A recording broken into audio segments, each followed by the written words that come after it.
गाय की रक्षा करने के लिए हमारे नागरिकों ने अपना जीवन दिया है, वो जीवन उन्हें क्यों देना चाहिए? हमारे इतिहास में तो एक बहुत बड़ा उदाहरण मिलता है अमर शहीद मंगल पांडे का, जिन्होंने गोरक्षा से आंदोलन की शुरुआत की और देश की आजादी का आंदोलन वो बन गया पूरे भारतवर्ष में, और उसने आग लगा दी पूरे देश को। आप जानते हैं अमर शहीद मंगल पांडे को फांसी हुई थी, तो सवाल तो गाय की रक्षा का था। जब मंगल पांडे अंग्रेजी सेना में नौकरी करने के लिए भर्ती हुए बैरकपुर की छावनी में, जो कोलकाता के नजदीक है, उनको किसी ने बता दिया कि आप जो कारतूस मुंह से खोलते हो इसमें गाय की चर्बी लगी होती है, और अगर आप कारतूस मुंह से खोलते हो उसमें गाय की चर्बी लगी होती है तो आप तो गोरक्षा की बात करते हो, फिर ये कैसे होता है?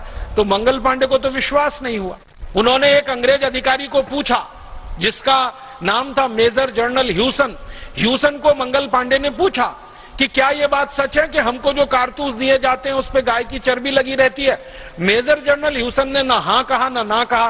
मंगल पांडे ने फिर पूछा, फिर उत्तर नहीं मिला, तो उनको गुस्सा आ गया और उनके हाथ में जो बंदूक थी, राइफल थी, उसको उन्होंने चला दिया और ह्यूसन को मार डाला। ह्यूसन की हत्या हो गई। और ये काम मंगल पांडे ने बहुत सोच समझ के किया था, पूरे होशो हवास में किया था और विवेक के साथ किया था। और ये घटना घटित हुई, आप जानते हैं, 29 अप्रैल 1857 को मंगल पांडे को गिरफ्तार करके फिर उनके ऊपर मुकदमा चला।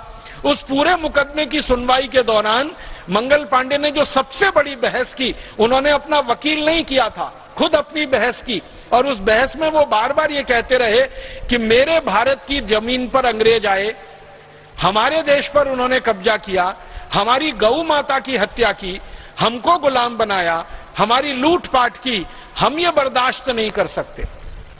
गाय हमारी मां है और हमारी मां का कोई अंग्रेज कत्ल करे, ये तो मैं बर्दाश्त नहीं कर सकता, इसलिए अंग्रेजों को तो मैं नहीं छोड़ सकता। अगर मुझे आपने जिंदा रखा तो और 2, 4, 5 अंग्रेज अधिकारियों को मैं ऐसे ही मारूंगा जैसे मैंने मेजर ह्यूसन को मारा।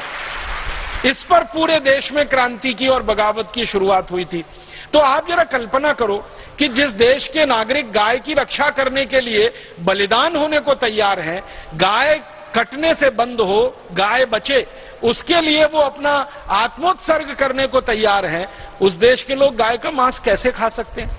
हमारे वेदों में कोई प्रमाण इसका नहीं मिलता।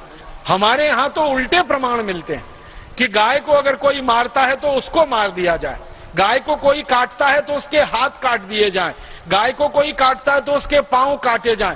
हमारे वेदों में, शास्त्रों में इस तरह के उदाहरण मिलते हैं।